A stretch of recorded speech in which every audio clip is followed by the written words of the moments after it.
Jib, ladies and gentlemen. And give it up for me. How exciting is it? They got me here to really pack in a crowd, and I seem to have done the opposite of that. For those of you who don't know, my name is Guy Williams. Some of you might have seen me on TV. Some of you might not have seen me on TV. It doesn't matter. The important thing is that I've been on TV. And I was the first New Zealander ever to appear on Piha Rescue, both as a host and a victim. I'm looking around the room and I can sense the vibe. I can tell what a lot of you are thinking. Finally, a white man. I can't wait to hear his opinions. And I just wanted to let you guys know that there was a lot of women and minorities that were much better qualified to do this job as the MC of this today, but I'm glad that I was brave enough to put my hand up. So thank you so much for having me. I really appreciate it. And thank you so much to the University of Auckland. I really appreciate it. Cheers. Give me a round of applause. Is that not a normal thing? Is that how architects do things here? They just like to create like kind of an awkward vibe. Is that how we kind of operate here? I've got to say it's quite ironic that we're having this discussion in a building that seems so horribly designed, like the doors are just saying, get the F out of here. Like most people don't even know how to enter the building, so it's wonderful to be such a magical space talking about architecture and design.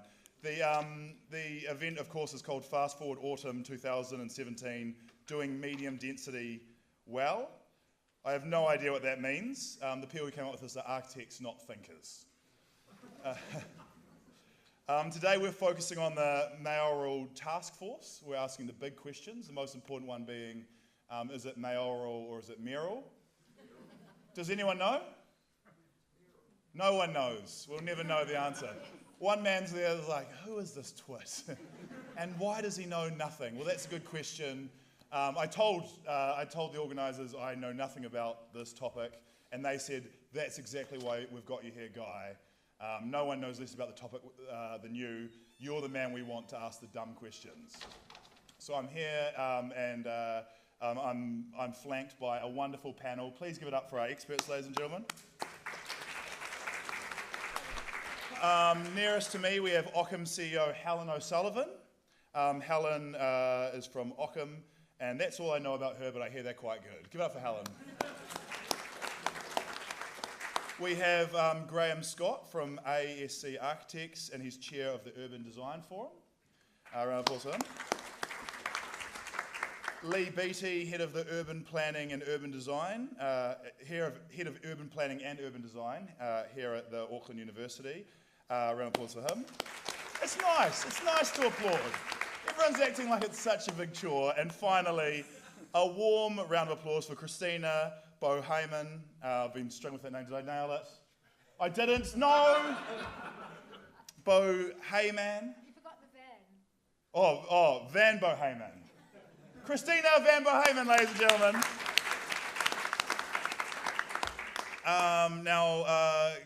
Unfortunately, Councillor Chris Darby couldn't be here today. He's the chair of the task force. He couldn't be here because he's a coward and didn't want to front up. The council's excuse was that they couldn't find a substitute because it was Easter. And I didn't know much about Easter Wednesday, but apparently it's a thing now. I wish I could have taken some time off my job. First up, I thought we'd start with the two people who are actually on the task force, Helen and Christina. I'd love if you could explain kind of what it is and why it is. Tēnā koutou katoa. Ko Helen O'Sullivan, tōku ingoa, ko hou te kaiwhakahaere matua o Ockham Residential. The mayoral task force, I'm excited about it. I vacillate between being excited about it and being depressed that it may be just another talk fest. But it is the first time that we've had all of the people who've got all of, the multiple levers that impact on the housing market in the same room at the same time. There's a couple of reasons why that's a good thing. Auckland's got a problem now, but in my view, Wellington, Christchurch, Queenstown Christchurch has its own special issues, but we are going to see the same issues in Tauranga, in Hamilton, in Wellington. We already have them in Queenstown. So learning from the mistakes that we've made in Auckland and the challenges we've faced, I think it's quite important for everybody. The purpose of it, we've got a swag of people in the room. There's Auckland Council, obviously, Auckland Transport, Watercare, BNZ, representing the banking community. We have developers, including Fletcher's, Todd Property, Willis Bond and ourselves. We've got government organisations, MB, Ministry for Environment, Treasury. We've got the New Zealand Housing Foundation, representing the community housing providers, got Master Builders, Stevenson Group, actually adding to the development community, and Shamabeli Club, through his consultancy. We've got Christina representing the Institute of Architects. Kind of hard That's to an think. impressive list. Well, it's a lot of people. And I guess the thing is, there are so many elements. Stephen Topless from the BNZ did a great presentation in which he talked about the different factors in the housing market. And you've got supply and you've got demand, but supply is not, it's not a pure market. You know, we have all sorts of unusual non-market restraints on supply, planning restrictions in terms of land, planning restrictions in terms of density. You know, it is there's a long time frame to supply in the housing market, particularly in the medium density space. On the demand side, you've got owner-occupiers. Owner-occupiers have got about 1 million things that impact on them, including confidence and wages and, you know, immigration and population growth. And then you've got, you know, the demand for property as an asset class. So you just have all of these factors clashing. I think everybody in the task force room has learned something through the sort of 4 days of fact gathering in terms of stuff we didn't necessarily understand about the views that other people have, how those impact on what we're doing, the unexpected consequences of what regulators have done, from which, you know, us in the development community telling them that first time they've recognised some of that. Some of the things around the differences now that we've got sort of a multi-faceted council family with Watercare, Transport, the council. So, you know, it sounds like a large group of people in a room talking all day, and it sort of is. But it does have a bit of structure to it as well. Yeah. I pity the poor little man in the corner who's already got no hair, who has to write the report. But he's working very diligently and drawing the issues together. And there'll be a lot that comes out of it. There'll be some low-hanging fruit. There'll be some really tough stuff. You know, there'll be stuff that it'll take, you know, 5 years to tackle. But there are some other things that can possibly be tackled within 12 months. So, you know, could be good, could be a waste of time. What do you think, Christina? It's a good summary for a catchphrase. Could be good, could be a waste of time. I think it probably won't be a waste of time, because I think everybody on it is learning a lot from a sector that many people already generally know about. But there is that, or the levels of complexity. But also the other point, just to add, I suppose, in terms of where we end up at the end of it, is one of the key issues will be the way government receives it and what they want to do with it, and the extent of cooperation between a current government or a future government. I mean, for me, one of the things that, as a kind of general comment and observation about what we're observing, is housing actually is infrastructure, and that is not embraced by the government as a kind of as a thing. We provide streets and roads, and the government invested a lot in infrastructure. Once in 2010 with the GFC, there's been a lack of government involvement in housing, and it's clearly it is an infrastructure thing, not just in Auckland, as you say. And I think the other issue is, apart from the areas where there's particular growth, I think it also has implications for how we're building throughout the country in terms of our provincial towns and the extent of spread and sprawl and affordability and appropriate sized houses. Okay, what's your main aim, do you think, what do you want to get out of it, being part of it? It's the first thing that needs to be... Well, I suppose a document that actually does identify and brings together the conclusions that the group has, or concludes, and they will be, as Helen says, there'll be some low-hanging fruit and some bigger infrastructural things. So there then, some of that will need to be taken up at government level. But there are also some pretty straightforward things in terms of some processes and relationships and the way council works in terms of its bit in the process. Okay, and Helen, what do you... I don't want to... Do we have one microphone? We skimped on microphone budget, sorry guys. Yeah. So we could afford you, Guy. Yeah. I don't want to sound flippant too when I say it. could be good, could be a waste of time. I am just being flippant. I'm actually very optimistic that it will be a very good outcome. So just in case I'm on record here. Why did you get involved, can I ask? How do you end up on a task force? I think you spend a lot of time banging on about house prices. It's kind of my key qualification for it. Yeah, well, good effort. My previous role as CEO of the Real Estate Institute. Oh, stop bragging about it. Yeah, I know. It was a great job. Yeah. Okay. No, it was a great job. I'm on it because I rang and asked to be on it because I thought that architecture and design needed to be at the table. Great. I'd agree with that. I think that one of the challenges in this conversation about housing is quality and improved building as we look towards moving into higher density.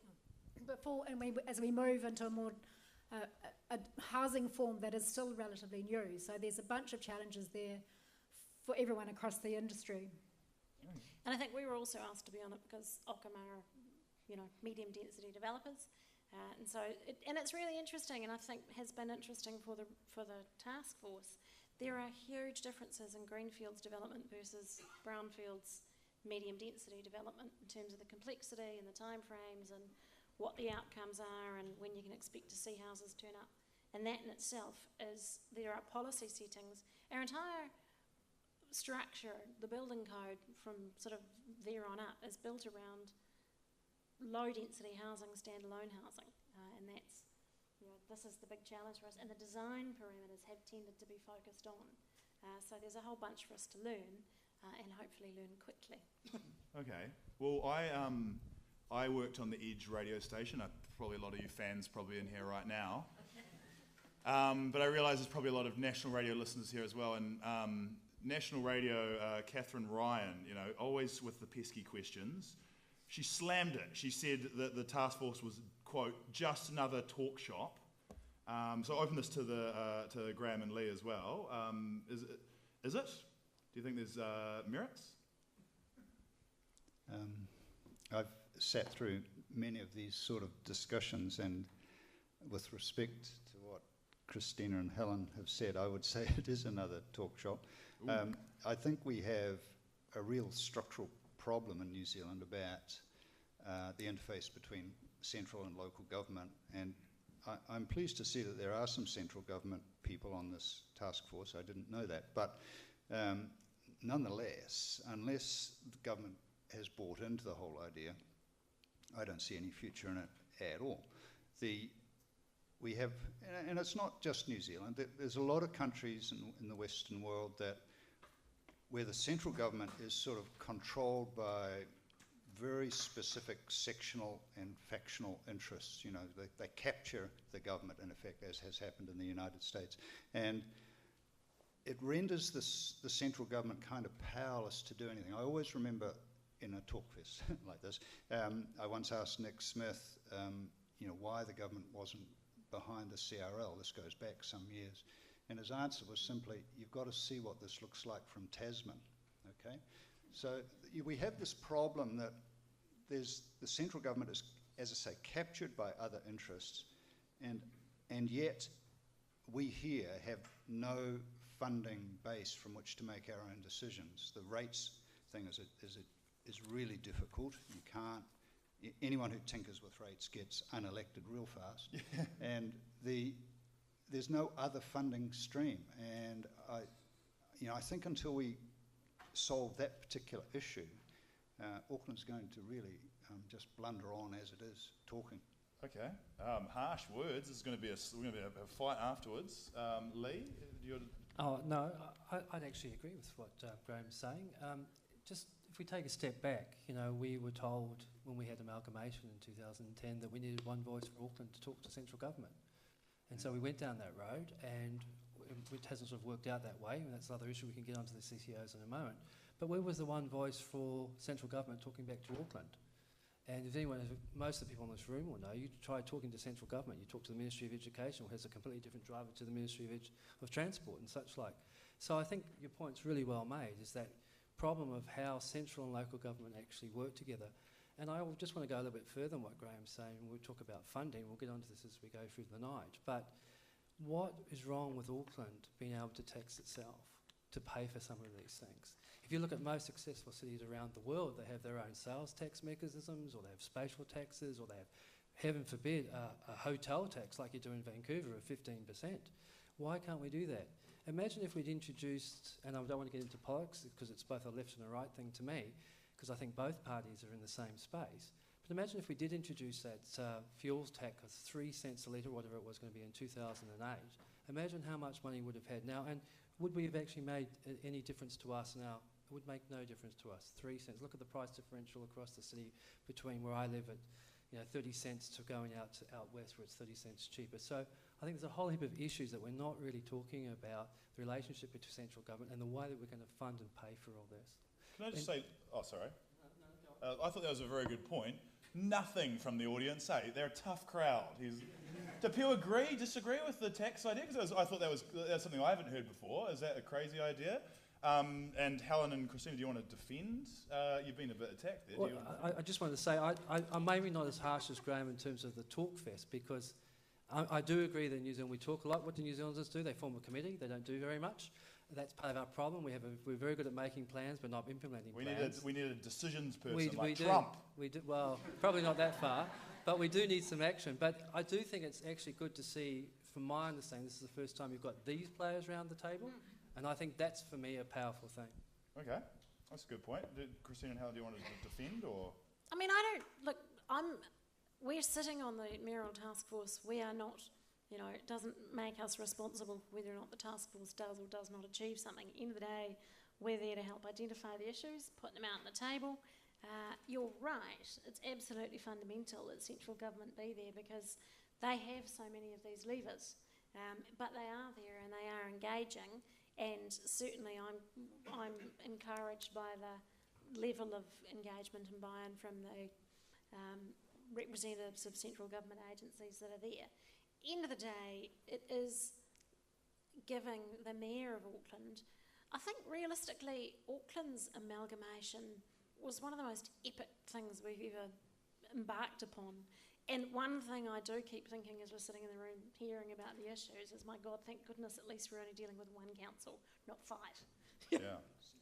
So you meant the amalgamation was a good thing? I think it's a good thing, but it it's was taken epic, longer. like your snowboarder. Epic in terms of it's a huge piece Sick. of work. No. So, I don't talk millennial. There have been occasions when we thought we ought to invite Rodney Hyde into the room. Yeah. Very cool. Especially when he told us we'd make all these savings that I haven't seen. I'd really like him to justify that around computer systems and such like, but no, we'll stop there. Shots fired. So I'll change. I'll move away a little bit from the politics for a second, and ask to Christina, what role does the architecture profession have in all of this? What does it bring to the provision of housing, and what issues does the profession see as like blockages or challenges?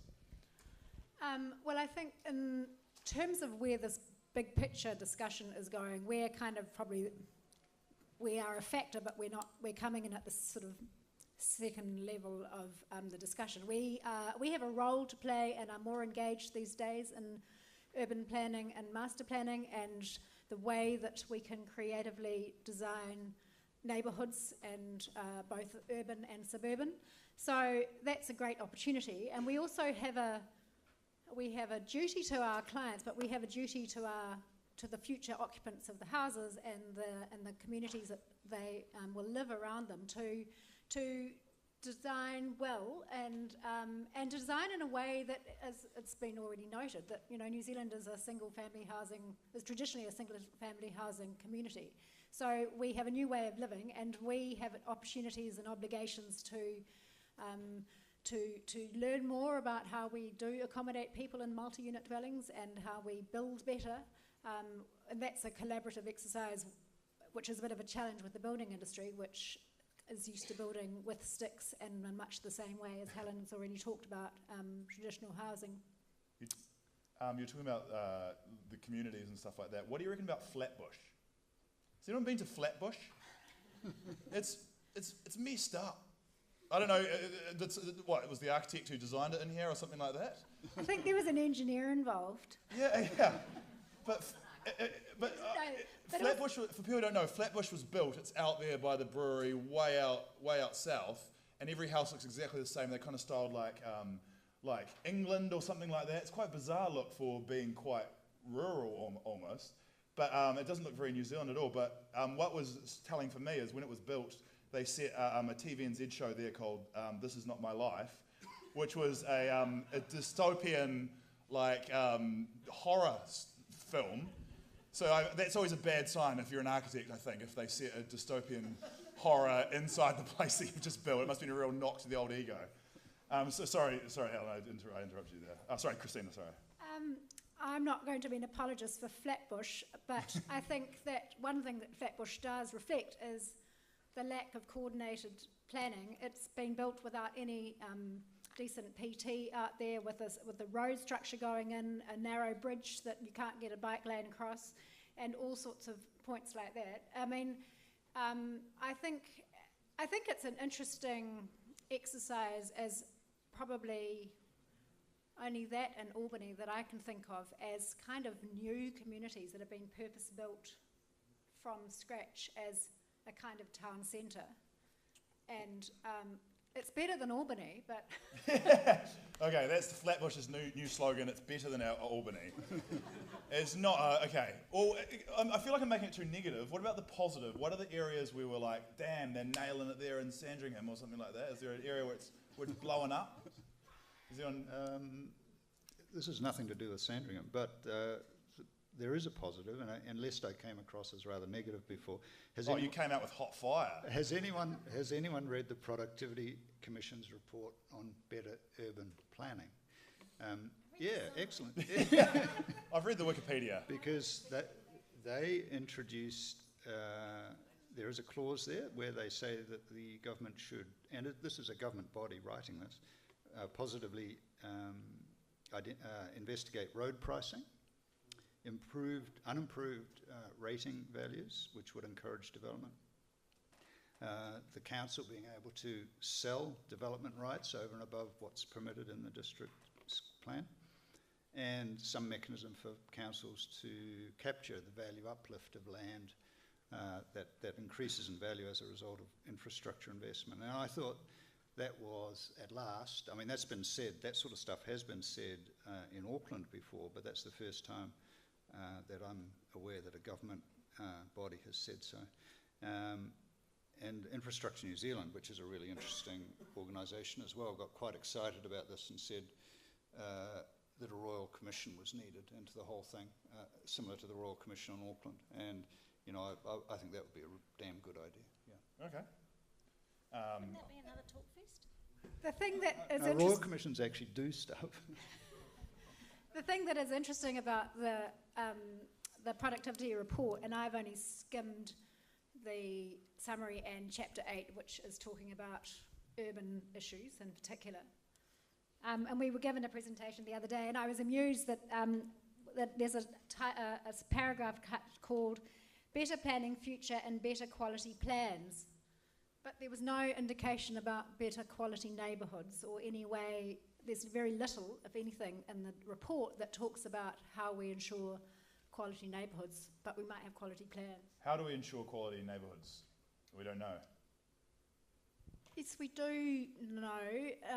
We know what makes a good neighbourhood in terms of walkability, about making housing that's mixed, that is well connected to the other centre. So there's often this talk about Auckland as a compact city. In fact, it's a city of, which should be a city of compact connected communities by a good public transport system, that it has good amount of public open space, a variety of public open space, good private open space, and all of, in fact, the public open space is increasingly important if we're going to build more densely.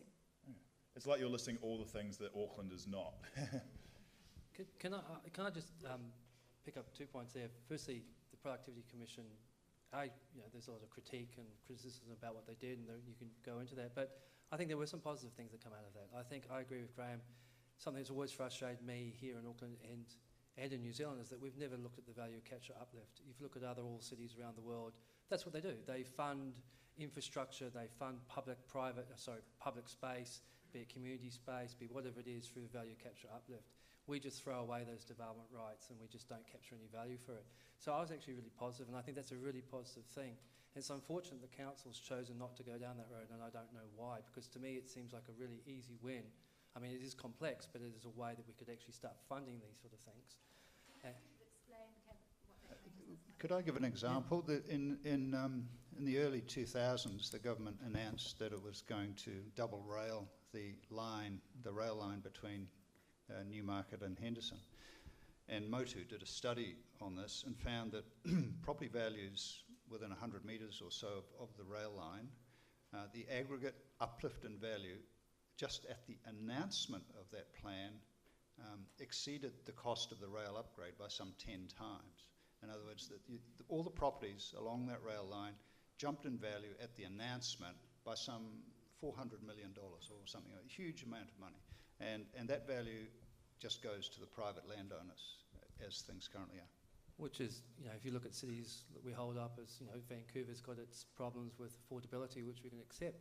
But most of the things that you see when you go down downtown Vancouver were paid through this process where, just to expand how it sort of works very simplistically, you say that the land value stays as what it is because land's only valued for what the zoning gives you. You keep the zoning low, you come into negotiation with the council, the landowner gets a bit, the developer gets a bit, and the community gets a bit, and that community bit goes and funds the infrastructure, be it hard or soft infrastructure. And most of downtown Vancouver was funded that way at no cost to the ratepayer. And just as Graham says, as soon as you say this, another good example of this was when the Auckland plan came out, and the area that was shown as future urban, you should see the graph of the cost of that, the value of that land just shooting up as soon as the future urban zoning went on, or the idea of it going onto that space. And we just give that value straight to the developer without any community input or any community value for that, given it's the community that actually gives you those development rights in the first place. Okay. It's fair to say that issue has come up several times, and I like, though, the point you make, the point that it's not just greenfields areas that benefit from value uplift. If we as Auckland Inc. and New Zealand Inc. are going to sink a bucket of $1 billion or two into the CRL, Auckland Inc. also wants to see development happen around those. So in many ways, those kind of tools have to encourage both the development, but also capture some of the value to pay for the infrastructure that increases that value. It's not just, the uplift in the value of the farms in Pukekohe, which are now, future housing areas. And that's where the Productivity's recommendation that we should be moving to a land value rated tax as opposed to capital value would bring some benefits to the city. Okay. That's very interesting. I got to be honest with you, when I'm listening, I get lost in the jargon a little bit. And does anyone feel like architecture boffins as a whole need to work on their marketing a little bit? Like you just said CRL, which is Central Rail Loop or something like that. That's an underground train, right? Yeah.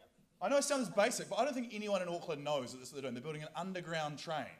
We could come up with the tube, the underground. We've got You should listen to National Radio more. Yeah. I would argue, that more people would not know what the CRL is than know. And National Radio is in a bubble on this because you need to market to everyone. And I think if you want to get your ideas across the line, you need to have a broad kind of consensus on the issue. I almost got a clap. Why'd you interrupt? No, I agree with you. I think, and it's urban planners and urban designers as well as architects are in the same space, is that we don't advocate the way we should advocate and sell to the community exactly what the benefits of what we're talking about are. What is the unitary plan? No one knows. It's a big mystery. It's the worst named thing I've ever heard of in my life. Well, I don't know what to say to that, except it's a technical term, like you say. It is a technical term. Could we give it a sexier name? If we're going to give it a sexy name, what would it be called? Because if I was going to rename the train, I'd call it the Len Brown Underground Memorial Line. Or something like that. He's not dead, but I thought you were trying to market it. he's in the park. Yeah. The Hoo Hoo Grub was my other idea as well. It's a New Zealand name, a Hoo Grub. No, but what is the unitary plan? If we're going to give the unitary plan a simple, sexy name that people were going to understand, what would we call it? We're talking about the CRL or the unitary plan? The unitary plan. I've nailed the CRL. Well, I mean, The future of Auckland plan. yeah, I mean, fundamentally it's about development rights, isn't it? It's about Auckland's development plan, I suppose, if you want to make it very simplistically. I mean, it's supposed to be a lot more than that, but it sets out what you can and can't do. It sets out the development opportunities. So maybe we should call it the Auckland Development Opportunities Plan. I don't know. Is it a good thing? Is the unitary plan going to jet us into the future? No. No, I don't. No, we're still stuffed. No, it's a tool. I think it doesn't make development happen, but it enables development to happen in ways which will enable us to grow up as well as out and become the quality compact city that, putting aside the jargon, is actually a desirable thing in my world. I would go a bit further than that, though, and say that it's just a very small start. Yeah, it's And it's probably a flawed start as well, in spite of all the effort that went into it. But there's things happening that, and I sit on a few design review panels, and I see this stuff. You see houses designed nicely along a little narrow street with trees, and they're quite small and upright, and there's one place to put a car per house. And at the end of the street, there's a little tiny triangle where someone might plant a tree. And I think, well, okay, that fits with our urban vision, so tick. But then what happens if the people who move into that street actually have 2 or 3 cars per household and no one plants the tree at the end? Or someone plants the tree, but when it gets to 6 metres, someone chops it down.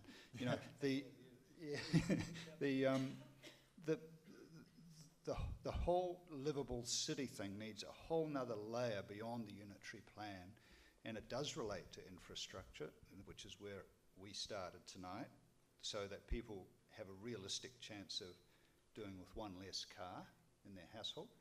And it does need someone to think about the big spaces where giant trees can grow old. Not everywhere, but we do need them. Yeah. The Waitakere Rangers. But I think that's a really, really valid point. I mean, the unitary plan, I think also we should acknowledge the work that did go into that unitary plan. And between these 4 walls, and I think it's pretty well known, that the council lures wouldn't have delivered what we got.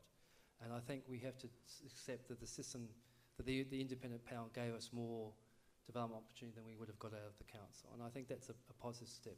And I think we also have to be cognizant about the pressure and the time, that something as complex as that was done in 2 years. So I'm not being an apologist for it, because I think there are lots of problems with it, but I agree, it's a starting point, but it does enable a whole heap of different options and typologies that were not present before. And I think when we start linking that, and that's my big concern, is how do we link this to infrastructure and how we pay for this? I get so frustrated when we say, we can have a rail line to the airport in 30 years' time. Well, that's just ridiculous. Let's be honest about it. How long is it going to take you to get there? Yeah, I mean, the last time I go to the airport, I take my motorbike to the airport because I know I'm not going to get caught in traffic. And the last time I was there, I came back from Christchurch, and I was on my own. The traffic jam started in the car parking building and went all the way to Nelson Street. And I just went, see you suckers, as I drove past on my bike. But seriously, we've got to get to the point where we fix these infrastructure and then linking it to the type of environments we want to create. And Christine is completely right about, we know what makes a good community. We know what makes these neighbourhood things. It's just a question of going out and doing it and funding it. And that's my big beef, I think. Absolutely right on the funding issue, but funding is also about behaviour change. We're talking about the central rail loop building process is torturing people out of their cars because it's bloody hell out there in a car in Auckland. It's kind of good training for us. If you add to that congestion taxes, that actually suddenly it's not the most efficient and convenient thing in the world for me to take my car everywhere I go, I'll consider public transport, and there is a public transport alternative. I guess I see the transport as being the other half of the coin when it comes to housing, because you can't have medium density housing with lower amounts of car parking, yada yada yada, unless you've got good transport networks to actually carry all of those people to and fro. I mean, it's what grown-up cities have. It's Melbourne, Sydney, London, New York, Vancouver. Vancouver's got a great It's transport time to system. talk about the future. The monorail. It's coming to Auckland. It's going to be great. No, so Great but Simpsons episode. I don't want to bring the vibe back down again, but 18 months ago, Bill English said Auckland may have to get ugly, and I just thought, it already is ugly. What's you I used to live around Nelson Street and stuff. Is that where it is? Like on the other side, just like Freeman's Bay looking in, and those buildings are remarkable. I'm not an architect, but yeah, obviously I'm not an architect. How do we achieve like quality and proper design and stuff like that going forward if we're in a rat race to build more housing and stuff? Density doesn't have to be ugly. We're big believers in that. Our buildings try to demonstrate. Yeah, but that's fine for like rich people, like. No, absolutely not. The second stage of our development at Bernoulli Gardens is average price point of $580,000. Where's that? Bermuda Gardens. Bernoulli Gardens. Bermuda Gardens. Hobsonville Point. We do have Hobsonville Point. Where's Hobsonville Point? further than some people go on No, because I want to buy one of these places, but I just need to find out where it is so I can get there to buy it. Go west, young man. West. West. Hobsonville Point. What's it near? What's it next to? What's the famous thing that's near? Hobsonville Point. Does everyone else know where Hobsonville Point is? Yes. All right, we'll keep on moving then. What's the problem? Could I turn around your proposition and say, are you saying poor people are subject to poor design? They deserve poor outcomes because they're poor? Is that what you're saying? No, definitely not. I'm saying poor people can't afford good design. I don't agree with that at all. And I don't think any of us would agree with that. Well, I'm trying to buy a house right now, and I'm screwed, and there's no sweet as design options for me. Let me give you a card. I've got to move to a place I've never heard of in Waitakere to get on the motorway that you were just complaining about. But we're going to build a train to your house, and then we're all good. All right. I mean, the first thing to think is when you're talking about housing affordability, you're just thinking about a short-run thing about the cost of the house. Yeah. A good example of this is we said, let's go and build houses at Pokeno or Pocono, however you pronounce it, and we'll say, even though you're an hour and a half's drive away from the nearest employment opportunity, that's affordable housing. That's not affordable housing because of the travel costs and all the social costs.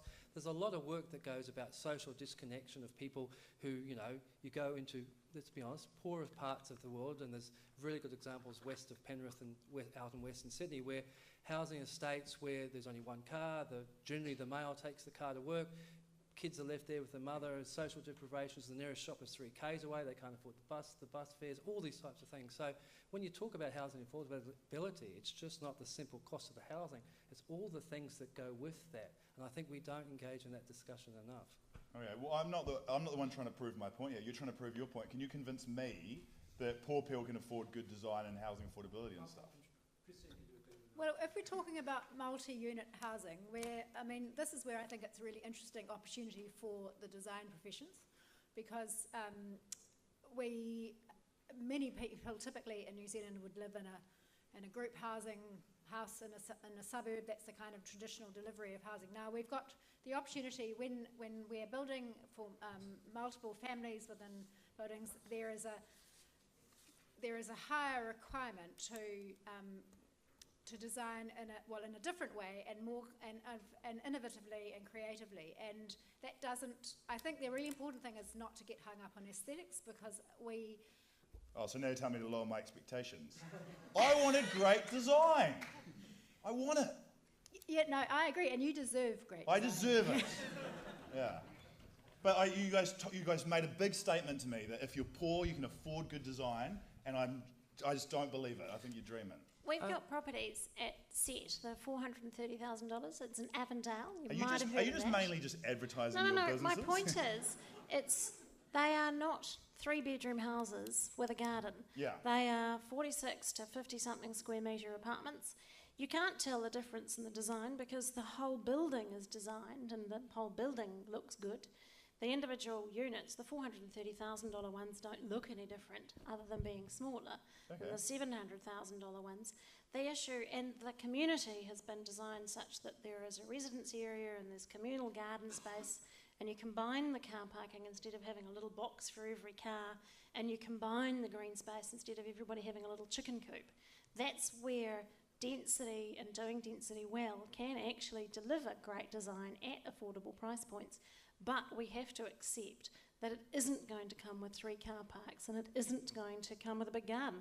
Okay. We're going to have to change the living style so that it is going to be smaller, it's going to be more compact, but you can still have quality communities and quality design within that. Well, with the way we're marketing the CRL and the unitary plan, I have no doubt that we're going to be able to market changing the lifestyle to all of New Zealand. It should be an easy thing that we can easily achieve. It's sort of, if I think about my parents' first home, it was probably 90 square metres, you know, and I think there's a lot of expectation of what people's expectations are today are quite different. And my parents had 2 mortgages, and the older people in the room probably know what I'm talking about there.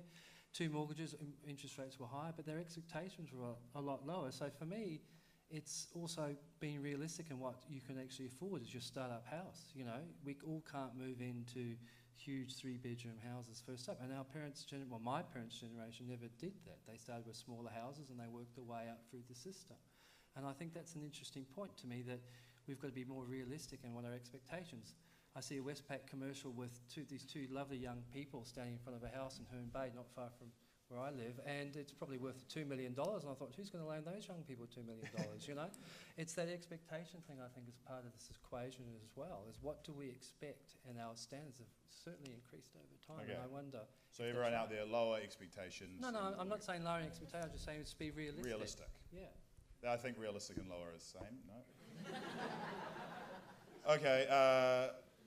We're going to open the floor now. Can I just say something on that? Is that I don't think that the Prime Minister's comment that we might have to go ugly is it in one way acceptable. Yeah. We have to house, everyone has to have dignity about where they live, and the basics of getting good housing is about appropriately sized houses. We're talking about expectations, but it's about the way the houses address the street, provide a neighbourhood, and the basics of that are trees, front yards, windows, light, the ability, the scale of buildings, the ability for people to become part of a neighbourhood and not get hung up on what the fabric looks like.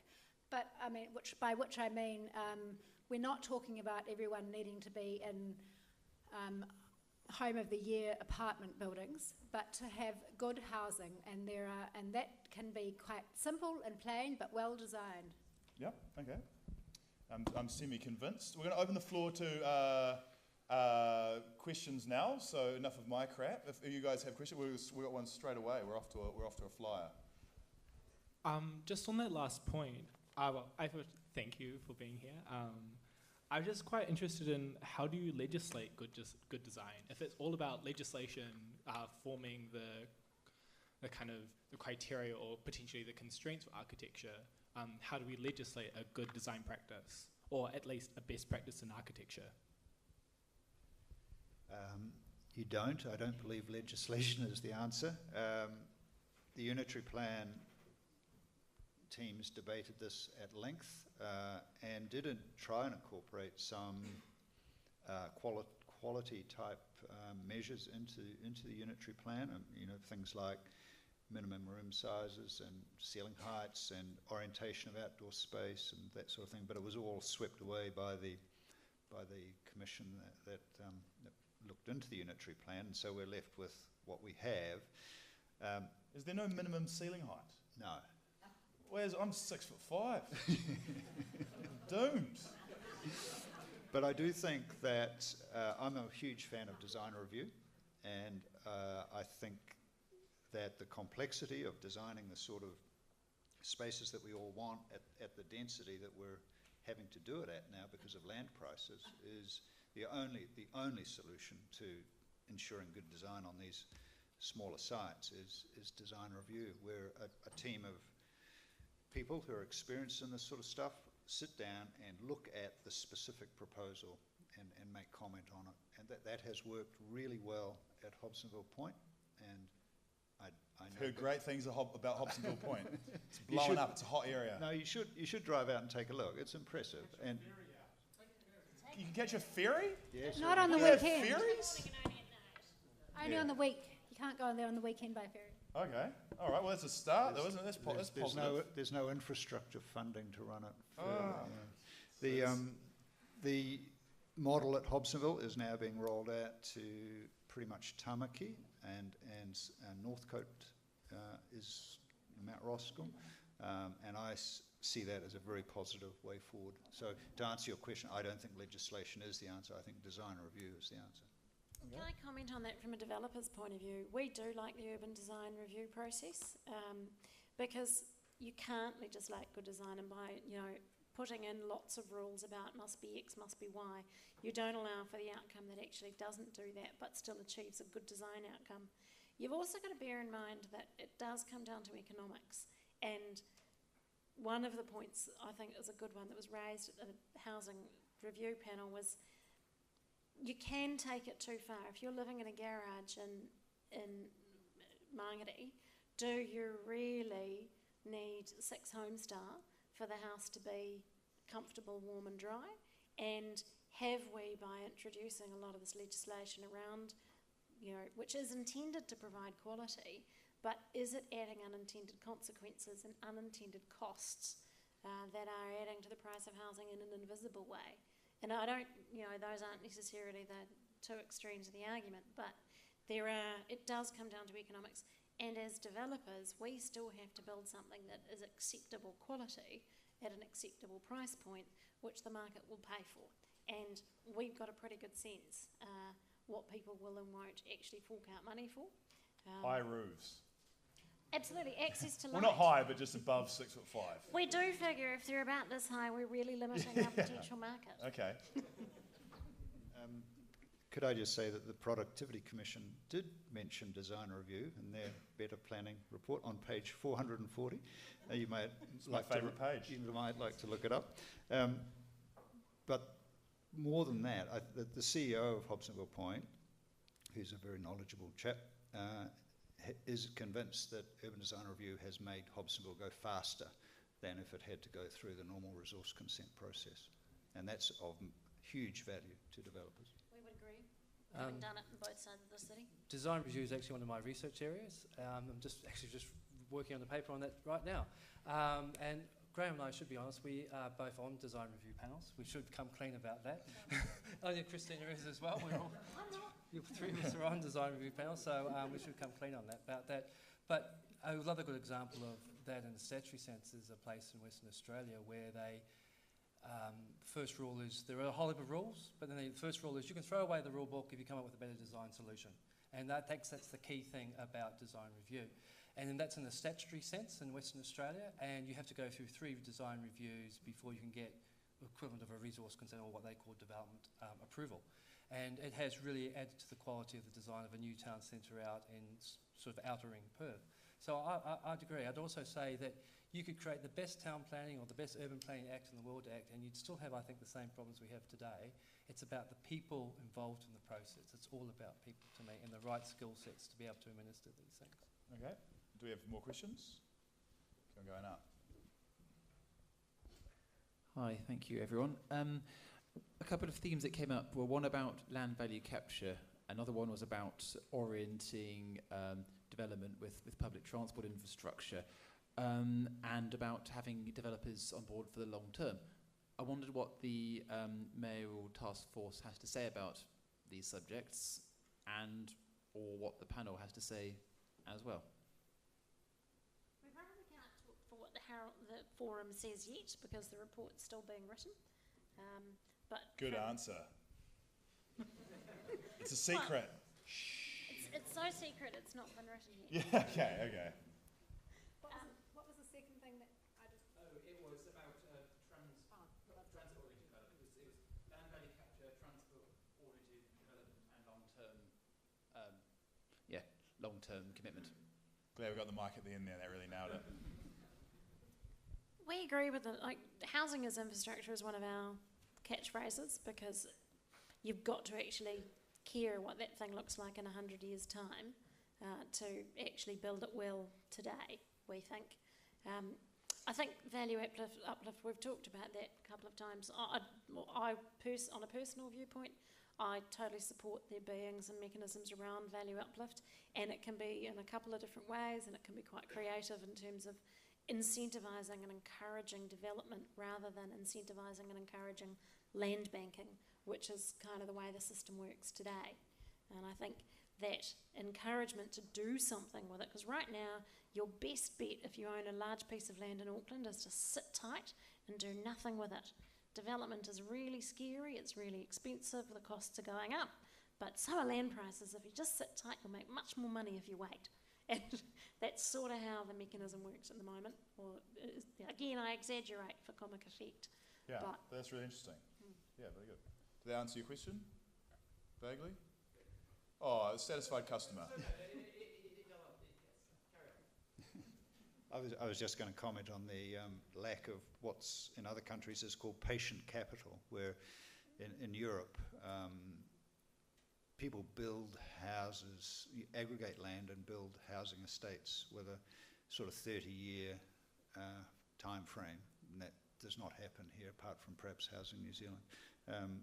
The development model in New Zealand, as Helen has alluded to, is to aggregate land, sit on it till the value goes sky high, and then develop it real fast and sell it. And that's just sell it to someone else. the low risk option.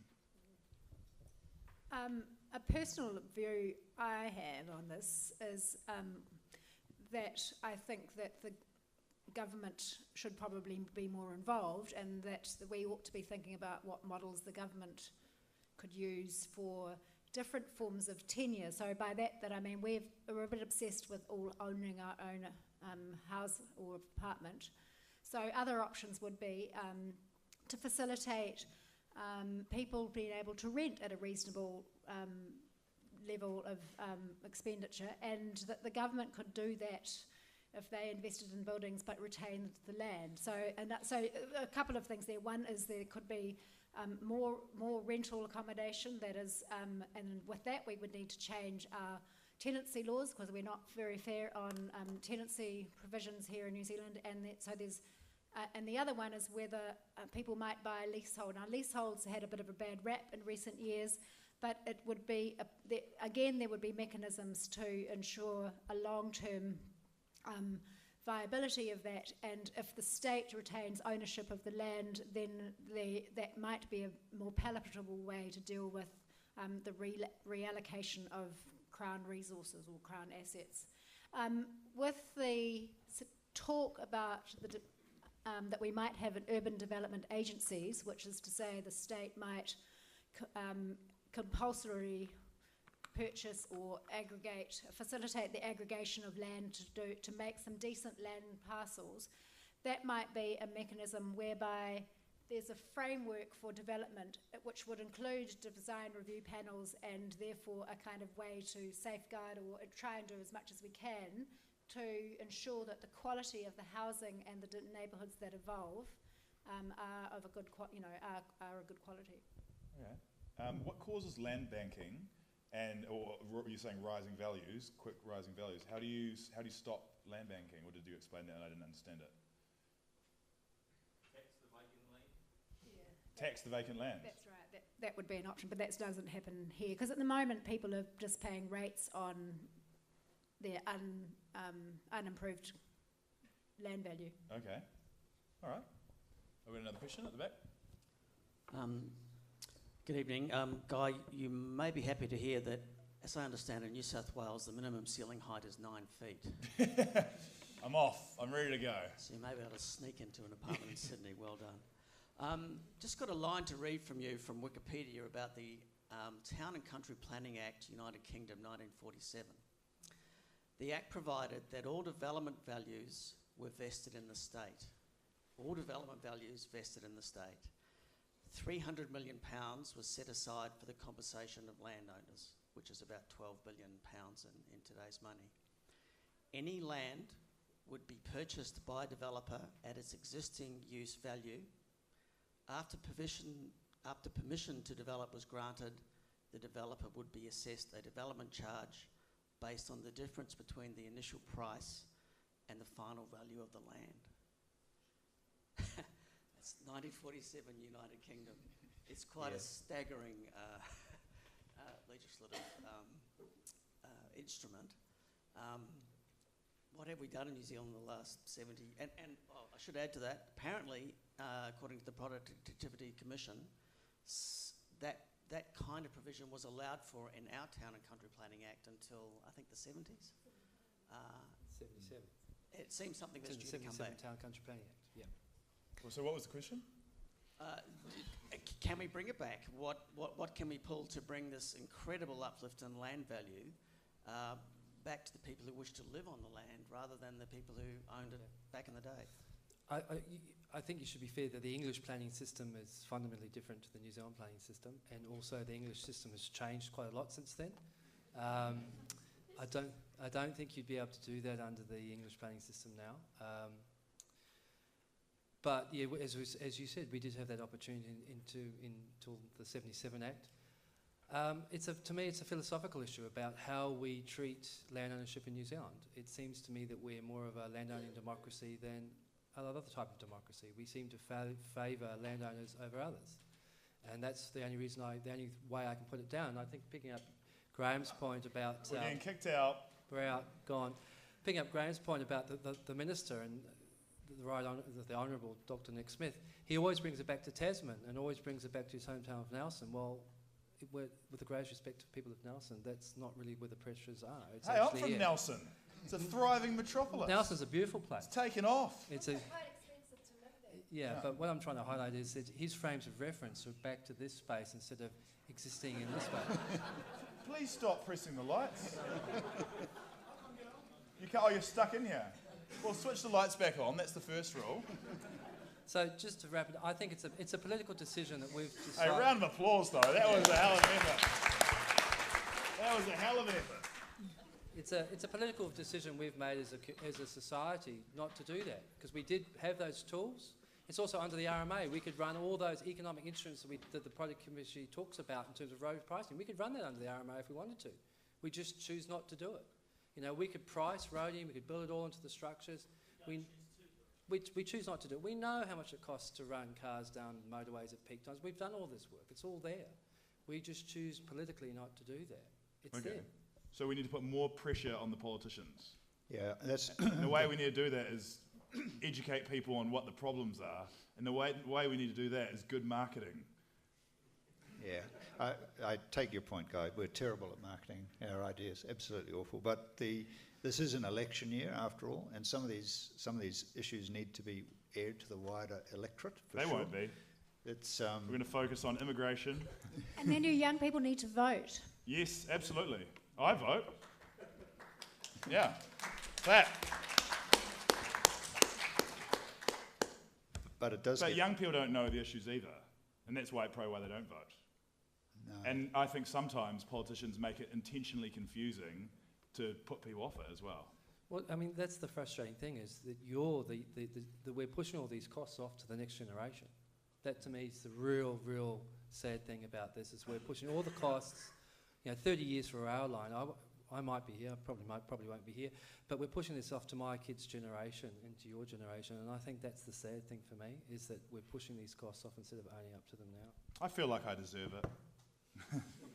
Sorry, you had a train of thought that I interrupted. Were you going? No? Me? My train of thought was that it's an election year and we could get some traction on some of this stuff. I think the point about, I guess Lee's point really, about our not being politically aware of the power that we have to do stuff. There's been this sort of neoliberal economic agenda in New Zealand now for a whole long time that some people don't know anything else and don't realise the opportunities there are within the overall framework of our system to make major changes. Okay, so I'm writing up a manifesto. Yeah. What are the key points we're going to target in 2017?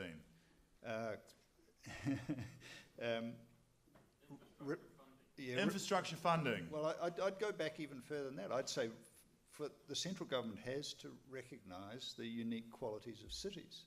At the moment, governments of both stripes look upon Auckland as some kind of problematic Hamilton.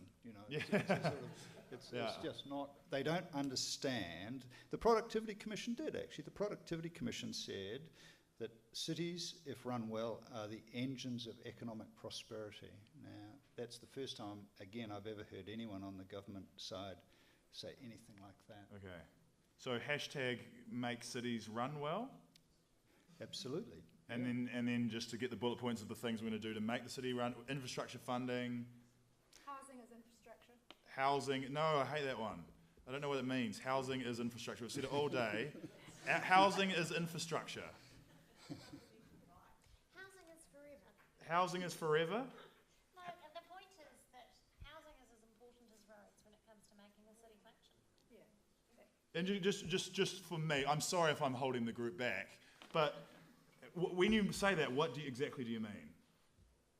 I mean, if Aucklanders can't afford, if key workers can't afford to buy houses in Auckland, Auckland has a problem. Okay. Not the key worker, Auckland has a problem. Yeah. And nurses and policemen and firemen and admin workers can't afford to buy houses in Auckland. Yeah. Or they have to buy them in Pocono, which technically, by the way, is actually Hamilton. Okay. Okay, so housing affordability is the big one. That's a really important. Housing and shelter is almost a basic human right, and there is so much literature and stuff about the values of housing. And I think Christina's point is that we haven't picked this up properly, you know. We all know, I mean, imagine what it would be like to be homeless. You know, just imagine that for 30 seconds. I can't imagine that. Yeah, exactly, and No. that's the point, is that how important and integral it is to you and your identity that you have a space that's your home, you know. Okay, well, we're kind of moving into more of a political debate now. It's great. I love it. The other thing about, if we consider housing as infrastructure in the same way that roading is infrastructure, it has a big implication for the industry and the various trades and the whole kind of pipeline of people who deliver buildings. Because at the moment in New Zealand, we have a typical peaks and troughs building cycle, and the industry is the one that is the sign of the economy going pear-shaped. But if there was a commitment to building, to constructing houses, to always building houses, because there will be a continuing, I mean, we're still growing in our population, then it means that we will be upskilling people to build those houses, to plumb them, to do the electrics, for architects to invest and learn more about and invest their own knowledge in developing our skills. Our building industry is very backward, and I mean, we're building the same way we've built forever. So we need that sort of investment. And for example, the issue of prefabrication in New Zealand there is still very little that's prefabricated in the building industry, but we're doing much more repetition. And if we did more repeat buildings, and if we built in a more systematic way, we would use resources better. We could build on, and designs and buildings would evolve as we learn from the previous ones, and we'd have a kind of growth, and we would move forward and have a kind of a rounded involvement across society and producing. Yeah, well said. Have you heard of a cottage? It's a combination of a garage and a cottage. And Versatile does them. They could be just exactly what you're looking for. So if we're talking about political change now, is there a major political party who's nailing it, or are they all just head in the sand, don't want to deal with it? That was a tense question. I don't think there's one party that does it better than any other. Can we blame, like National's been in power for like 8-9 years now, can we blame them? But Labour was in power for a long time before that. And they were shit-kicking as well? Yeah, they had appointed a minister for Auckland who did nothing. On the eve of their being ousted, they appointed the Royal Commission on Auckland, which was a good thing, but that was about all they ever did. Okay. Another question, sorry. You're always talking about housing. But houses aren't the answer. Accommodation is the answer. Ooh.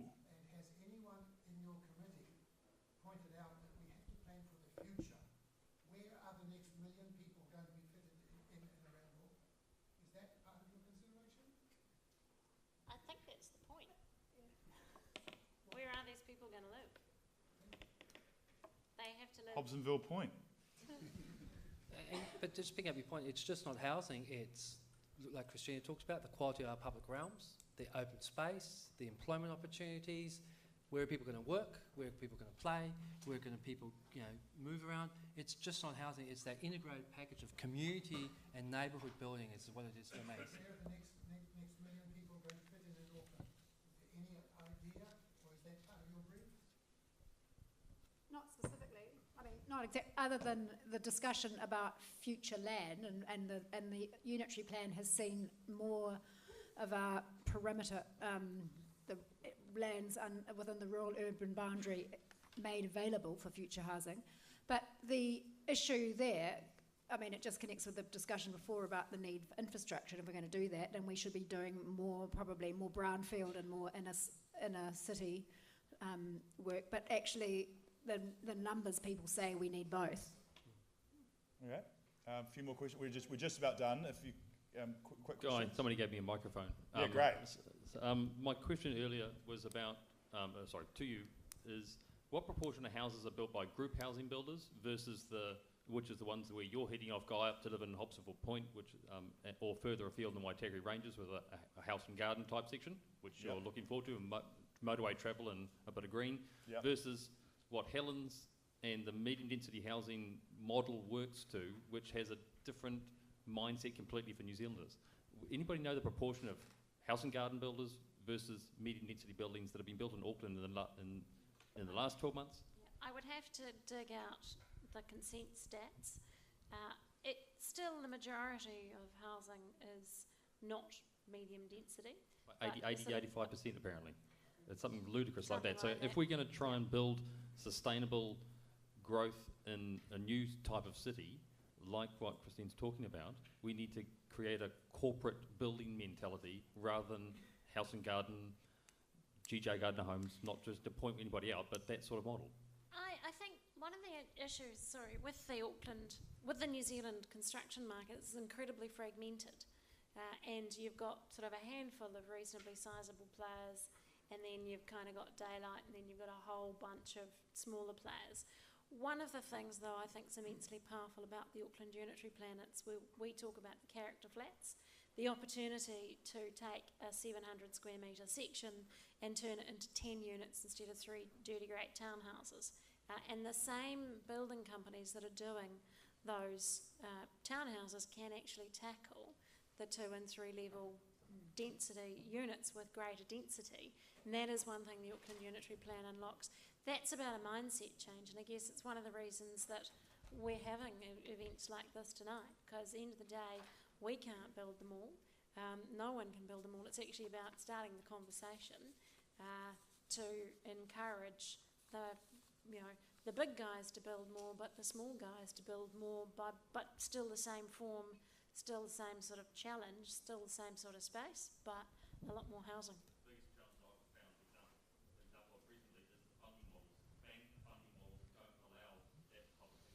Agree, and I guess this is one of the points about the Mayoral Housing Task Force is I'm not sure the banks realise what they're doing and I'm not sure that the Reserve Bank realise what some of its regulations have done to both the buyer and the purchaser funding model, and I don't think the government's ever actually realised how much APRA, as the Australian regulator, is limiting the New Zealand banking scene and therefore flowing on to developers and buyers. It's the whole unintended consequences, and again, finally, you got all 20 areas represented in a room going, but that kills me when you do that. Okay, we've got one more question. Sorry, I just want to ask a really basic question. Great, that's what I like, basic questions. This is what I'm talking about. I feel like I missed something. You talked about a report being produced. When is it being delivered, and what sort of is at the beginning there wasn't much of an explanation about what the sort of process of the task. Your guy skipped over that part. Did I skip over it? I think so. Yeah. Okay. I don't think we did. Well, the task force has got one more day, which is May the 12th. So that's when. So at the moment, the report is being written, and. So was it a session of days where you got together in a room? What has happened to date? There have been 4 days where we have got together with about 20 people, 20 organisations have represented in a room, and we have had some specialist speakers or representatives of or studies or experts talk to that group. So there's been a combination of people within the room sharing their view and their perspective, and then other specialists coming in, and that all being drawn together. A report is being written at the moment, and we will see it in the next couple of weeks, and it will be finalised by the 12th. And I'm imagining that the I think the 12th is a day to debate my expectation is also it'll be a couple of iterations following. Yeah, and then I don't know whether their intention is to release it to the public and the government all at once. But We don't know. And that Short point answer. becomes mayor's that's right, yeah. little Okay. I think that's just about us. There's opportunity for people if you want to ask more questions. We'll be heading to Vivace on 50 High Street. Vivace, is that what it's called? Vivaki, what is it called? Vivace.